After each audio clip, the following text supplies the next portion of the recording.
በድምጻችሁ ቲቪያችሁ እንዳሻችሁ ማዘን እንደምትችሉ ታውቃላችሁ? አታውቁም? ኦፕን ዩቲዩብ ኤንድ ሰርች ኒው አማሪክ ሙቪስ ትሉት ቀጥታ ሰርች አድርጎ የሚከፍትላችሁ ህጋዊ ዳም ፊልም ነው። ለምን እንደሆነ አላውቅም። ኒው አማሪክ ሚውዚክ አማሪክ ሚውዚክ ስንላት ሰርች አድርጋም ትላለች። አንድ የመጨረሻ ደግሞ ኔትፍሊክስ እንድትከፍትልን እንጠይቃትና ይሄን ነገር እንዴት መጠቀም እንደምንችል አሳያችኋለሁ። ኦፕን ኔትፍሊክስ አፕሊኬሽን። ይሄ የጉግል አሲስታንት ፊቸር የሚሰራው ስታንዳርድ ቲቪዎች ሆነው የቅርብ ጊዜ ምርቶች ላይ ነው። ይህንን ለመጠቀም ሪሞታችሁ ላይ የጉግል አሲስታንት ሎጎ በተን ካለ እሱን እንነካለን። ይህንን ሳይን አድርገና ሳይን ሳናደርግ መጠቀም እንችላለን። ሳይን ብናደርገን የተሻለ ነው። ለአሁኑ ለማሳየት ዊዛዊ ሳይን የሚለውን መርጫለሁ። በመቀጠል የሚጠይቀን ፐርሚሽን አለው እንለዋለን። ይህን ያህል ቀላል ነው።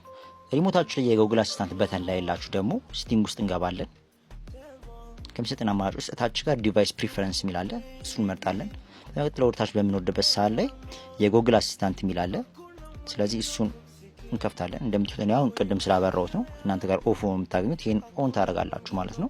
በመቀጠል ቅድም ያስመርጣን ማለት ነው። ዊዛውት ሳይን እና ሳይን መስሎኝ ያስመርጣን፣ እንዲሁም ደግሞ ፐርሚሽን ይጠይቃል ማለት ነው። ስለዚህ እሱን ቅድም ባያችሁት መንገድ አስተካክላችሁ ታልፉታላችሁ ማለት ነው። የእኛን ድምጽ ሪሞቱ የሚቀበለው እዚህ ጋር በምትሉት ቀዳዳ ባለችው ማይክ ነው የእኛን ድምጽ ተቀብሎ የሚያስተላልፈው ማለት ነው። በመቀጠል ሪሞታችን ላይ የሚገኙ የጉግል አሲስታንት በተን አንዴ በመንካት በመቀጠል እንደው እንዲከፍትልን የምንፈልገውን ነገር ከተናገርን በኋላ ሪሞት ላይ ባለችው ማይክ ተቀብሎ ወደ ቲቪው ያስተላልፍናል ማለት ነው። አፕሊኬሽን መክፈቱ መዝጋቱ ያን ያህል ጥቅም ላይኖረው ይችላል። ግን ኪቦርድ ላይ ታይፕ አድርገን ሰርች የምናደርግባቸው ቦታዎች ላይ ቮይስ ሰርች ማድረጋችን ታይፕ ስናደርግ የምናጠፋውን ጊዜ ሴቭ ያደርጋል። ይህንን ጉግል አሲስታንት እንዴት አያችሁት? ኮሜንት አድርጉልኝ። እኔም በጉግል አሲስታንት ልዝጋ።